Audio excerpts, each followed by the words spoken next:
Ready to learn how to make dilly beans? Here we go. For my recipe that I use, you need white vinegar, canning salt, dill seed, mustard seed,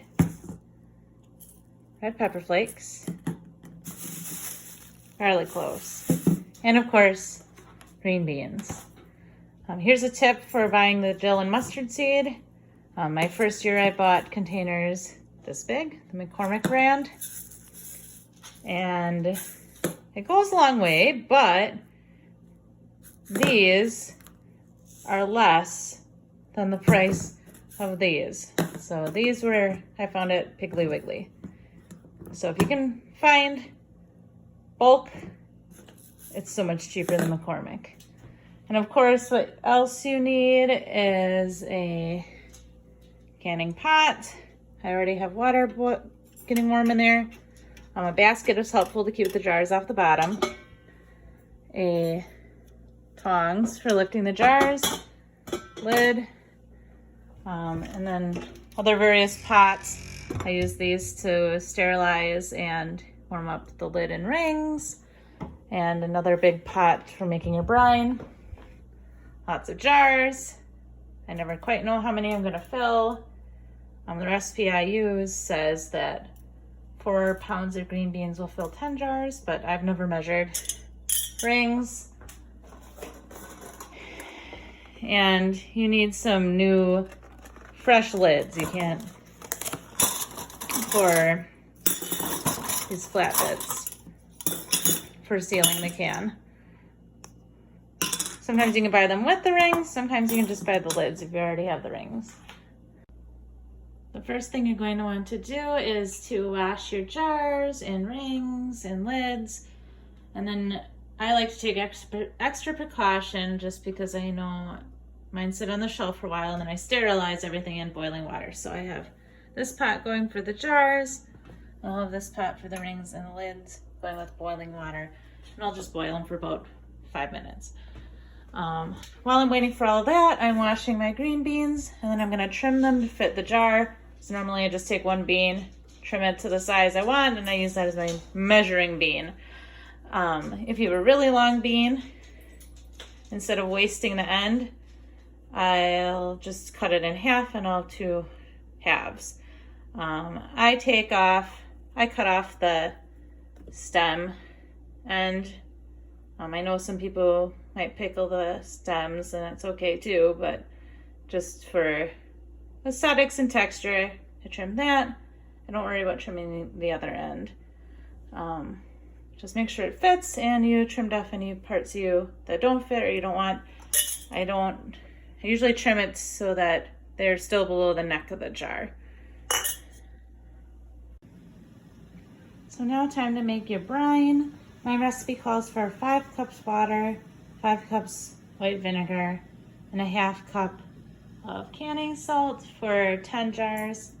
I'm not sure how many I'm going to make, and it's okay if you have leftovers, so I'm gonna do 7 cups vinegar, 7 cups water, and a little bit more than 1/2 cup of the canning salt. Bring that to a boil, and then you're going to pour the boiling brine on top of your packed jars, and I'll show you how to pack those jars in just a moment. Here's how you pack your jars. I put in 1 giant clove of garlic or 2 smaller cloves of garlic. Then the recipe calls for 1/2 teaspoon of dill seed. Then 1/2 teaspoon of mustard seed. And then 1/2 teaspoon of the red pepper flakes. Sometimes I put in a little bit extra to make them extra spicy. Then you fill your jar as tight as you can with beans. Like I said, I don't like to really go above here with the beans. I'll show you why when we put the brine in.